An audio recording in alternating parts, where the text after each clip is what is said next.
அந்த mid of ஆடி தான் வந்து நம்ம ஆடி 18ஆம் பெருக்கு அப்படிங்கிறத கொண்டாடுறோம். இயற்கை வழிபாடுகள் எல்லாமே வந்து ஆடி மாதம் தான் பண்ணுவாங்க. 18ஆம் பெருக்கு அப்படிங்கிறது கோவிலுக்கு போகிறதே இல்லை, ஆத்தங்கரைக்கு தான் போகணும். ஏன்னா நீங்கள் நிறைய படங்கள்ல எல்லாம் பார்த்துருப்பீங்க, இந்த ஆற்றுல வந்து வாழை மட்டையில் விளக்கு வச்சு வருங்காலத்தை நினைச்சாலே பயமா இருக்கு. அதனால கண்டிப்பா பூமிக்கு அடியில் இருக்கக்கூடிய நீர் வளம் வற்றக்கூடாது அப்படிங்கிறது தான் நம்ம வீட்டில இருந்து வணங்கலாம். ஸோ ஆடி மாசத்துலேருந்து தை மாதம் வந்து சூரியனினுடைய தாக்கம் பூமி மேலே குறைஞ்சுட்டே வரும். அப்போ தேவர்களுக்கு வந்து இது இரவு பொழுது, அதனால அந்த நோய் தாக்கம் இல்லாமல் இருக்கிறதுக்கும்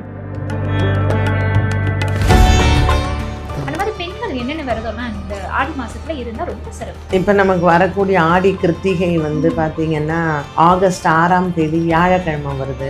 அது முருகனுக்கு ரொம்ப விசேஷம்.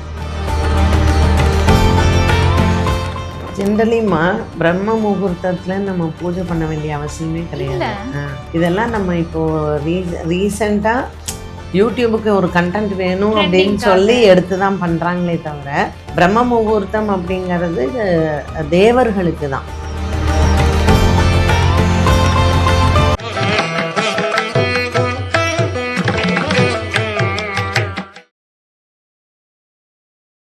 திருவருள் டிவி நேயர்களுக்கு வணக்கம். இன்னைக்கு நம்ம கூட ரொம்ப ஒரு பிரபலமான ஜோதிடர் பாரதி ஸ்ரீதர் அவங்க தான் இருக்காங்க.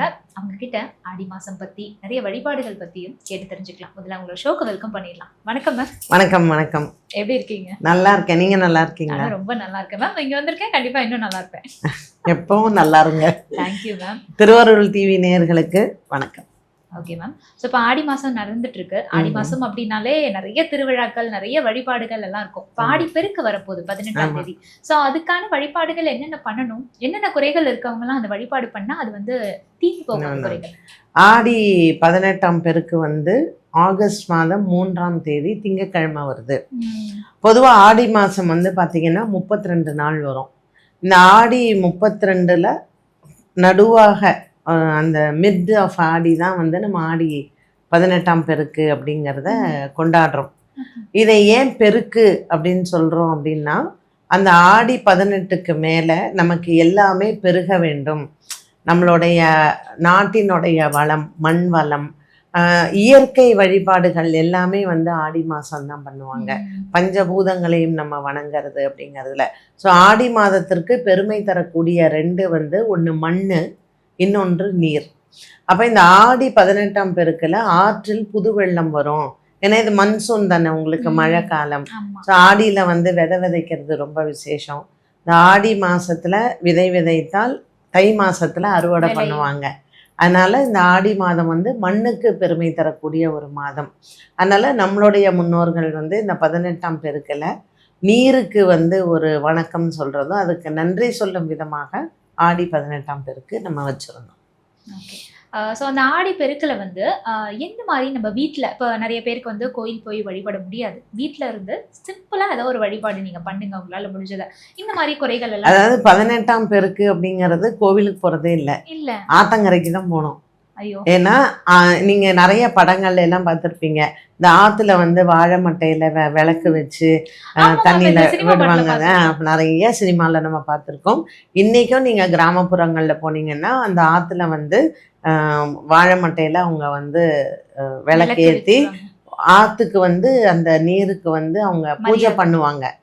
புஷ்பம் எல்லாம் போட்டு கற்பூர ஆரத்தி காமிச்சு அந்த ஆற்றுல வந்து புது வெள்ளம் வருது இல்லைங்களா, அதை வரவேற்று நாட்டு மக்கள் நல்லா இருக்கணும் அப்படிங்கிறதுக்காக அந்த ஆற்றங்கரையில் பெண்கள் எல்லாமே வந்து இந்த காதோல கருகமணின்னு சொல்லுவாங்க, மாங்கல்யம் மாற்றிப்பாங்க. புதுசாக கல்யாணம் ஆன பெண்கள் எல்லாம் ஆடி மாதம் அம்மா வீட்டுக்கு வராங்க இல்லைங்களா, அதனால அவங்கெல்லாம் வந்து ஆத்தங்கரைக்கு போயிட்டு அந்த நதிக்கு, காவேரி, வைகை, தாமிரபரணி, இப்படி நதிகள் இருக்கு இல்லையா, இந்த நதிகளுக்கு எல்லாமே நம்ம வந்து வணக்கம் சொல்லக்கூடிய ஒரு நாள் தான் இந்த ஆடி 18ஆம் பெருக்கு.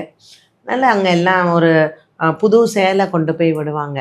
அந்த காவேரி தாயாருக்கெல்லாம் வந்து பார்த்திங்கன்னா புது சேலை கொண்டு போய் விட்டு ரங்கநாதரே போவார் அம்மா மண்டபத்துக்கு. நீங்கள் ஸ்ரீரங்கம் போனீங்கன்னா 18ஆம் பெருக்கு அவ்வளோ விசேஷமாக இருக்கும். ஏன்னா அந்த காவேரி தாயாருக்கு வந்து ரங்கநாதர் அன்னைக்கு ஃபுல்லாக அம்மா மண்டபத்தில் தான் இருப்பார். சீர் எடுத்துன்னு போவார். அதனால் மற்றபடி கிராமங்கள்ல எல்லாம் பெண்கள் எல்லாம் ஆற்றங்கரை போயிட்டு ஆற்றுல வந்து வீட்டில் வந்து கலந்த சாதம் பண்ணி எடுத்துகிட்டு போவாங்க. சக்கரை பொங்கல், அப்புறம் தயிர் சாதம், சித்திரான்னம்னுவாங்க இந்த கலந்த சாதத்தை. ஸோ லெமன் ரைஸு இதெல்லாம் எடுத்துகிட்டு போயிட்டு ஆற்றுல இந்த வழிபாடெல்லாம் முடிச்சுட்டு எல்லாரும் உட்காந்து ஆற்றங்கரையில் சாப்பிட்டுட்டு வீட்டுக்கு வர்றது அந்த காலத்து ஒரு சோஷியல் கேதரிங்காக இருந்தது. ஸோ கிராமங்களில் வந்து பொண்ணுங்கள்லாம் வந்து பக்கத்து கிராமத்தில் தான் கல்யாணம் பண்ணி கொடுப்பாங்க. அதனால் எல்லாருமே ஒரு உறவினர்களோட நண்பர்களோட சேர்ந்து ஒரு கெட் டுகெதராக நீருக்கு வந்தனம் செய்கிறது தான். அப்போ நம்ம வந்து இங்கே என்ன பண்ணலாம், நம்மெல்லாம் இன்றைக்கி ஒரு மெட்ரோபாலிட்டன் சிட்டியில் இருக்கோம். ஸோ இங்கே நம்ம ஆற்றை தேடி போகிறது அது கூவமாறாக தான் இருக்குது. அதனால் இங்கே நம்ம பண்ணுறது வந்து எல்லார் வீடுகள்லையுமே இப்போ போர்வெல் இருக்குது. ஸோ கிணறு இருக்கும். அதனால் நீங்கள் அந்த கிணத்துல வந்து அந்த நீர் அந்த பூமி வற்றாமல் இருக்கணும் அப்படிங்கிறது தான். ஸோ இப்போ இந்த எல்னினோலாம் சொல்கிறோம், வருங்காலத்தை நினச்சாலே பயமாக இருக்கு. அதனால் கண்டிப்பாக பூமிக்கு அடியில் இருக்கக்கூடிய நீர் வளம் வற்றக்கூடாது அப்படிங்கிறது தான் நம்ம வீட்டில் இருந்து வணங்கலாம். உங்கள் வீட்டில் எங்கே போர் இருக்கோ அந்த இடத்துல வந்து 2 புஷ்பத்தை போட்டு விளக்கேற்றி வச்சு என்றைக்கும் இந்த பூமி வற்றாமல் இருக்கணும் அப்படிங்கிற ஒரு பிரார்த்தனையை எல்லாரும் பண்ணலாம். ஸோ அப்போ வந்து நீருக்கு ரொம்ப அதிகமாக ஒரு சிறப்பம்சம் கொடுக்கக்கூடிய நாள் அதுன்னு எடுத்துக்கலாம். ஆமாம், ஆடி மாதமே அப்படி தான் உங்களுக்கு. அதனால் ஆடி 18ஆம் பெருக்கில் அது செய்யும் பொழுது நமக்கு நீர் வளம், மண் வளம் எல்லாமே நல்லா இருக்கும், பெருகி இருக்கும். நாட்டு மக்களுக்கு அது எல்லாமே ஒரு பஞ்சம் இல்லாமல் இருக்கும் அப்படிங்கிறது. அந்த காலத்தில் ராஜாக்கள் எல்லாம் ஆண்டாங்க. ஸோ அவங்க எல்லாம் அந்த மாதம் மும்மாரி மழை வேணும் அப்படிங்கிறது தானே அப்பெல்லாம் இருந்தது. அதனால் பயிருக்கெல்லாம் நல்ல ஒரு பாசனத்துக்கு நீர் இருக்கணும் அப்படிங்கிறதெல்லாம் ஒரு பிரார்த்தனையாக அதை வைப்பாங்க. ஏதாவது புதுசாக காய்கறிகள்லாம் விளையிறது பார்த்தீங்களா, அதெல்லாம் கோவிலில் கொண்டு போய் அப்படியே பரத்தி வைப்பாங்க. ஃபஸ்ட்டு வர்றது தெய்வத்துக்குன்னு வச்சு வணங்குறாங்க. ஸோ அதெல்லாம் இருக்கும் பொழுது நாடு நல்ல வளமாக இருந்தது. அதெல்லாம் எப்போ குறைஞ்சதோ எல்லா வளங்களும் அப்படியே குறைஞ்சிக்கிட்டே வருது. ஸோ அதெல்லாம் வந்து கொஞ்சம் நம்ம ஞாபகம் வச்சு திரும்ப பண்ணால் கண்டிப்பாக இப்போ நீங்கள் வந்து பார்த்தீங்கன்னா சொல்லுவாங்கள்ல, ஹிஸ்ட்ரி ரிப்பீட்ஸ் செல்ஃப்னு சொல்லுவாங்க. எப்போவுமே வரலாறு வந்து திரும்பும். அது மாதிரி இப்போ நமக்கு அவேர்னஸ், ஐயோ நம்ம பூமி வத்தி போயிடுத்துன்னா என்ன பண்ணுறது. ஏன்னா ஒரு 150 வருடங்களுக்கு முன்னால் இந்த எல்னினோ இருந்தது. அப்போ 21 மாதங்கள் அது இருந்ததாம். அப்போ 6 கோடி மக்கள் இறந்துருக்காங்க பஞ்சத்தில். அப்போ இது திரும்ப இப்போ வருது, இந்த எல்னினோ எஃபெக்ட் இப்போ வருது அப்படின்னா இந்த ஆகஸ்ட் செப்டம்பரில் அதை துவங்கும் அப்படிங்கிற மாதிரி புவியியல் ஆராய்ச்சியில் சொல்லியிருக்காங்க. ஸோ பயமாக இருக்குது வரக்கூடிய காலம் எப்படி இருக்குங்கிறது. அதனால் இந்த ஆடி 18ஆம் பெருக்கில் நம்ம நீர்வளம் நல்லா வத்தாமல் இருக்கணுங்கிற பிரார்த்தனையை கண்டிப்பாக செய்கிறோம். கண்டிப்பாக இயற்கை சீற்றங்கள்லேருந்து நம்ம தப்பிக்கணும் அப்படின்னா தெய்வ வழிபாடு துணை இருக்கணும். ஆன்மீகம் அதுக்கு தானம்மா சொல்லியிருக்காங்க இல்லையா. ஒரு சம்பிரதாயம் சொல்லியிருக்காங்க அப்படின்னா இதில் நம்பிக்கை, இது மூட நம்பிக்கை அப்படின்னு நிறைய பேர் சொல்கிறாங்க. ஆனால் அதில் எவ்வளோ ஒரு அறிவியல் சார்ந்த விஷயம் அதில் இருக்குது. இப்போ அறிவியலோடு சேர்ந்த ஒரு ஆன்மீகம் இருக்குது அப்படின்னா நாட்டு வளமும் மக்களினுடைய வளத்துக்காக தான் சொல்லப்பட்டிருக்கு. இப்போ இதெல்லாம் மூட நம்பிக்கை, இதெல்லாம் நாங்கள் பின்பற்ற மாட்டோம் அப்படின்னு சொன்னால் நஷ்டம் வந்து நமக்கு தானே தவிர இல்லையா. அதனால் அறிவியல் சார்ந்த ஆன்மீகத்தை என்றைக்குமே நம்ம அதை ஃபாலோ பண்ணி தான் ஆகணும். ரொம்ப அழகாக சொன்னீங்க, உண்மையும் கூட தான். அதே மாதிரி ஆடி மாதம் வந்தாலே அம்மன் பேர் தான், எல்லா இடத்துலையும் அம்மனுக்கு தான் ரொம்ப சிறப்பு. அதோட விசேஷம் என்ன மேம்? எல்லா அம்மனுக்கும் இந்த ஆடி மாதத்தில் வந்து அவ்வளோ வழிபாடுகள் நடக்கும். ஆமாம், அம்மனுக்கு வந்து பார்த்திங்கன்னா இந்த ஆடி மாதம் என்னென்னா இப்போ காலத்தை நிர்ணயம் பண்ணுறது வந்து சூரியனும் சந்திரனும் தான் இல்லையா. ஸோ சூரியன் வந்து இந்த 1 மாத காலமும் சந்திரன் வீட்டில் தான் இருக்கும், கடகராசியில் இருக்குது. அப்போது சிவனும் பார்வதியும் ஒன்றா சேர்ந்து இருக்கிறத ஒரு ஐதீகம். இந்த ஆடி மாதத்தில் பருவம் மாறுது இல்லையா. நமக்கு ஒரு வருடத்தில் 4 பருவம். அப்போ இந்த பருவம் மாறும் பொழுது நமக்கு உடல் உஷ்ணம் எல்லாம் அதிகமாகுது. அப்போ நீங்கள் வந்து பார்த்தீங்கன்னா இந்த ஆடி மாதத்தில் முழுக்க நம்ம இந்த வேப்பலைக்கு ஒரு பெரிய மகத்துவம் கொடுக்குறோம். ஏன்னா எந்த விதமான நோய்கள் வராமல் இருக்கணும், அந்த நோய் தடுப்பு அந்த எதிர்ப்பு சக்தி வந்து வேப்பிலைக்கு அதிகம் இருக்குது அப்படிங்கிறதுனால நம்ம வேப்பிலையை ஃபுல்லாக வேப்பலைனாலே வேப்பஞ்செடி வேப்ப இது எல்லாமே அம்மனை சார்ந்தது தான். புராணத்தில் இதுக்கு ஒரு கதையும் சொல்லுவாங்க. இந்த கூழ் காய்ச்சுறாங்க இல்லைங்களா, கேப்பங்கூழ், இதுக்கு வந்து ரேணுகா பரமேஸ்வரி அம்மன் வந்து காட்டில் தபஸ் பண்ணுறா. அப்போ தபஸ் பண்ணுற நேரத்தில் வந்து காட்டு தீ பிடிச்சிருது. அந்த காட்டு தீ பிடிக்கும் போது அம்மனுடைய உடல்லையும் தீ பரவிடுது. அப்போ அங்கே இருந்த காட்டுவாசிகள் வந்து இந்த வேப்ப இலையை வேப்பஞ்சேலை கட்டி அந்த அம்மனுக்கு அங்கே இருந்த கேப்பையை வந்து அவங்க கஞ்சி காய்ச்சி அம்மனுக்கு கொடுக்குறாங்க, இந்த ரணம் எல்லாம் ஆறணும் அப்படிங்கிறதுக்காக. ஸோ ரேணுகா பரமேஸ்வரி தேவி காட்டுவாசிகளோடு இருந்து அவங்க அதை கொண்டாடிட்டு அவங்க திரும்பி அவங்களுடைய இடத்துக்கு போகும்பொழுது இவங்க எல்லாம் கேட்குறாங்க, இவ்வளோ நாள் நீ எங்கள் கூடவே இருந்த, நீ உன்னை விட்டுட்டு நாங்கள் எப்படி இருப்போம் போகும்போது இந்த ஆடி மாதம் முழுவதும் என்னை நீங்கள் வந்து கொண்டாடுங்க, நான் வந்து உங்களுடைய இல்லங்களுக்கு வரேன், எனக்கு பிடிச்ச இந்த கேப்பங்கூழை எனக்கு செஞ்சு கொடுங்க அப்படின்னு சொன்னதுனால இந்த ஆடி மாதம் முழுவதும், அதுவும் குறிப்பாக ஞாயிற்றுக்கிழமையில் வந்து இந்த கூழ் காய்ச்சி ஊற்றுறது அப்படிங்கிறது நம்ம வழக்கமாக வந்தது. ஸோ நம்ம உடல் உஷ்ணத்தை தணித்து நம்மளோட வியாதிகள்லேருந்து நம்மளை காப்பாற்றுறதுக்கு இந்த ஆடி மாதம் ரொம்ப உதவுது. தட்சிணாயன புண்ணிய காலம் சொல்கிறோம் இல்லையா, சூரியன் வந்து கீழ்நோக்கு பாதையில் போகிறாரு. ஸோ ஆடி மாதத்துலேருந்து தை மாதம் வந்து சூரியனினுடைய தாக்கம் பூமி மேலே குறைஞ்சுட்டே வரும்.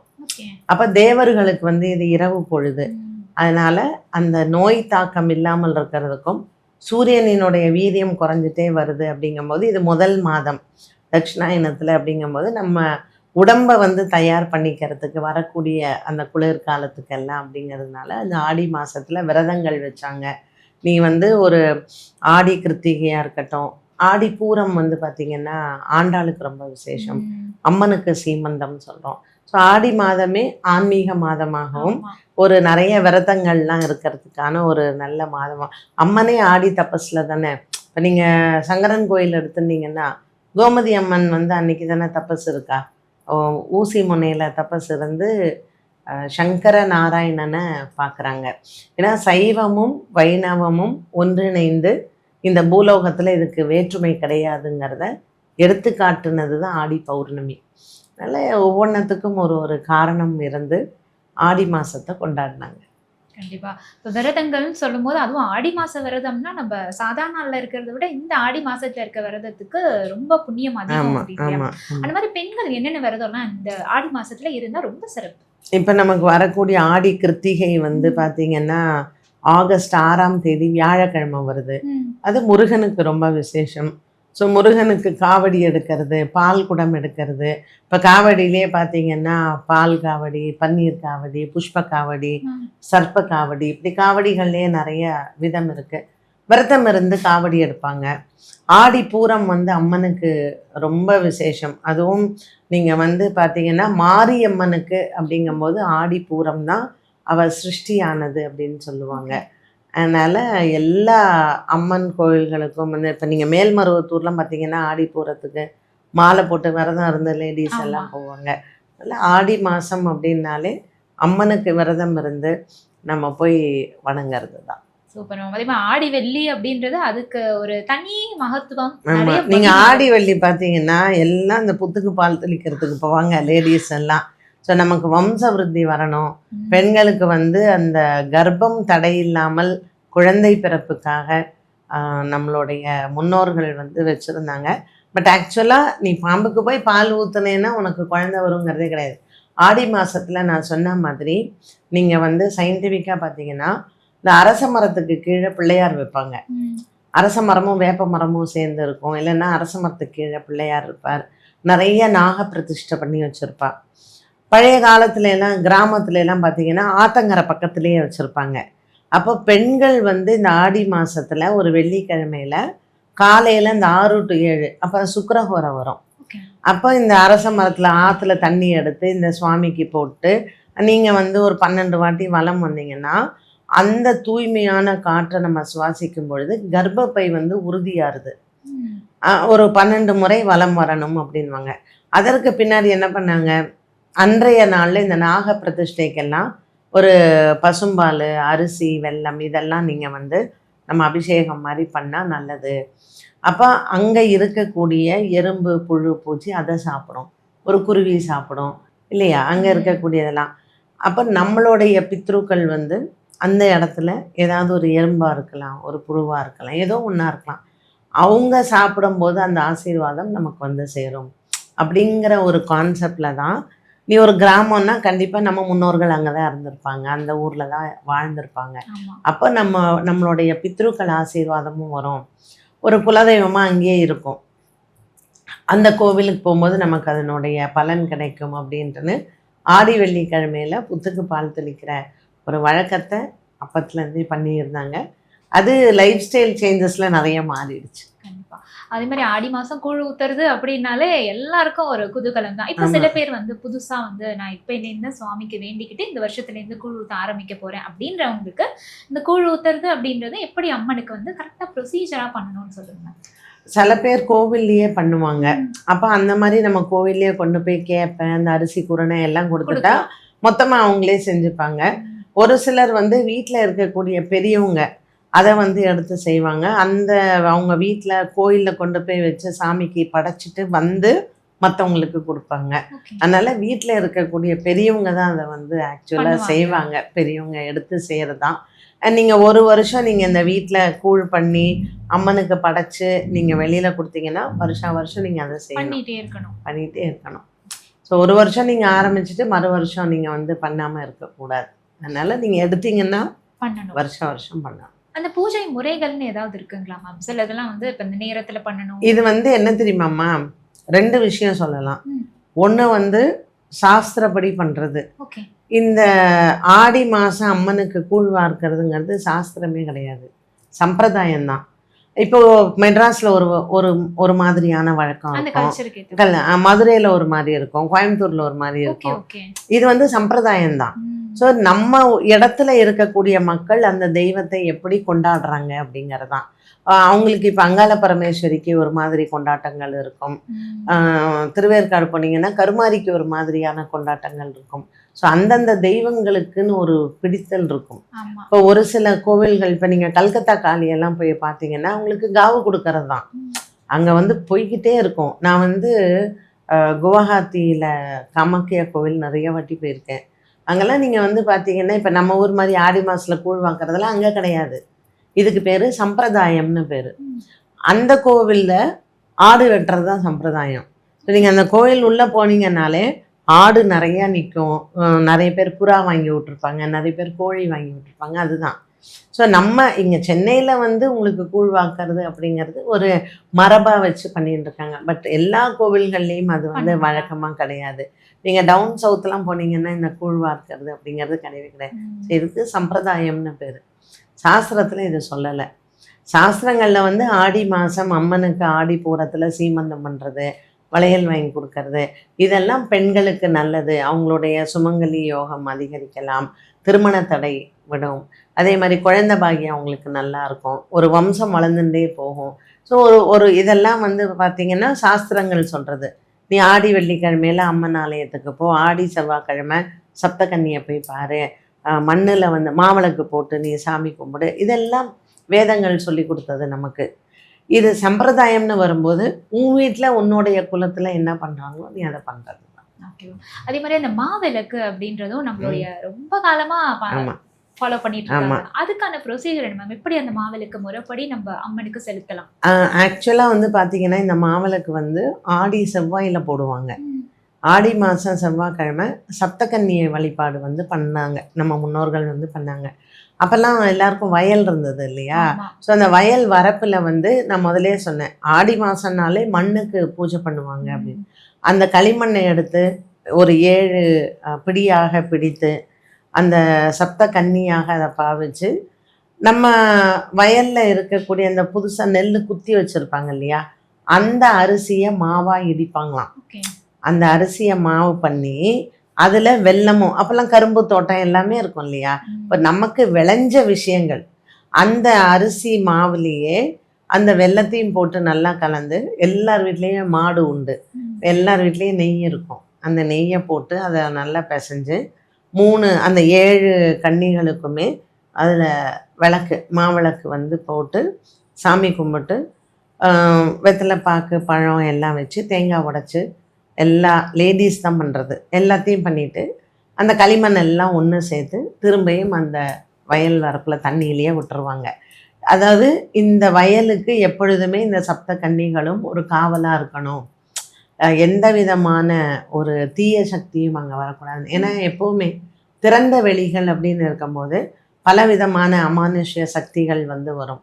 அப்போ வருடத்தில் வந்து இந்த ஆடி வெள்ளிக்கிழமை, ஆடி செவ்வாய்க்கிழமை, இதுமாரி தை வெள்ளி தை செவ்வாய் இதில் எல்லாம் இந்த மாதிரியான வழிபாடுகள் பண்ணும்பொழுது அந்த முனீஸ்வரனுக்கெல்லாம் அங்கே கும்பிடுவாங்க. நீங்கள் வந்து பார்த்துருக்கலாம். அப்போது களிமண் வச்சு கும்பிட்டாங்க, அதுக்கப்புறம் செங்கல் வச்சு கும்பிட ஆரம்பித்தாங்க. கிணத்தடியில், வயல் வரப்பில், ஒரு ஆத்தங்கரை ஓரத்தில், இதெல்லாம். ஸோ எந்த விதமான ஒரு அமானுஷ்ய சக்தியும் வராமல் இருக்கணும் அப்படின்னு காவல் தெய்வங்களுக்காக செஞ்சது தான். அதனால மாவிளக்கு ஏற்றின வழக்கம் வந்து வந்தது. ஏன்னா நம்ம வயல்லையே விளைஞ்ச நெல், அதை குத்துன அரிசியில் நம்ம இடித்து அதை மாவெடுத்து வெல்லத்தை போட்டு மாவிளக்கு பண்ணாங்க. இப்போல்லாம் வந்து பார்த்திங்கன்னா கோவிலில் மாவிளக்கு ஏற்றுவாங்க சாமிக்கு. அம்மன் கோவிலில் எல்லாம் பார்க்கலாம். வீடுகளில் குலதெய்வத்தை வழிபாடு செஞ்சு மாவிளக்கு ஏற்றுவாங்க. இப்ப சப்தகன்னிகள் அப்படின் போது நான் கேள்விப்பட்டிருக்கேன், சப்தகன்னிகள் வந்து திருமணமாகாத பெண்கள் அதிகமா வழிபட்டா அவங்களுக்கு அந்த குறையெல்லாம் நீங்கும் அப்படின்னு சொல்லி. அந்த மாதிரி சப்தகன்னிகள் வழிபாடு எப்படி இருக்கணும், அவங்களுக்கான ஸ்பெஷல் பூஜை வழிமுறைகள் விரதங்கள் இதெல்லாம் எப்படி? இந்த சப்தகன்னிகள் வந்து பார்த்தீங்கன்னா அவங்கெல்லாம் தேவலோகத்துலேருந்து வந்தவங்க, அப்சரஸ் மாதிரி. ஸோ அவங்க வந்து அவங்க போகலை, திரும்பவும் தேவலோகத்துக்கு போகலை. அவங்க வந்து இங்கே பூலோகத்திலே இருந்துட்டாங்க.